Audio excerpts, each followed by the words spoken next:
రాజకీయ లబ్ధి కోసం రాజ్యాంగ సంస్థలను దిగజార్చడం కాంగ్రెస్ ప్రభుత్వానికే చెల్లిందని మాజీ మంత్రి ఎమ్మెల్యే హరీష్ రావు మండిపడ్డారు. Rahul Gandhi save the constitution నినాదం మాటలకే పరిమితమైందన్నారు.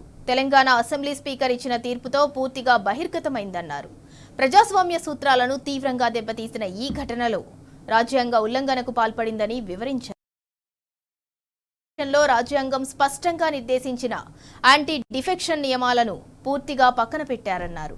అధికార పార్టీకి అనుకూలంగా నిర్ణయం తీసుకోవటం అనేది ఇది రాజ్యాంగాన్ని కాలరాయటమేనని హరీష్ రావు తేల్చి చెప్పారు.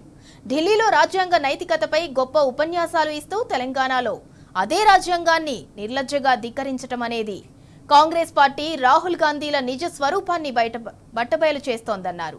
సేవ్ ది కాన్స్టిట్యూషన్ నినాదం మాటలకే పరిమితమై ఆచరణలో రాజ్యాంగాన్ని తుంగలో తొక్కుతున్న కాంగ్రెస్ ప్రభుత్వ వైఖరిని ప్రజలు స్పష్టంగా గమనిస్తున్నారని అన్నారు.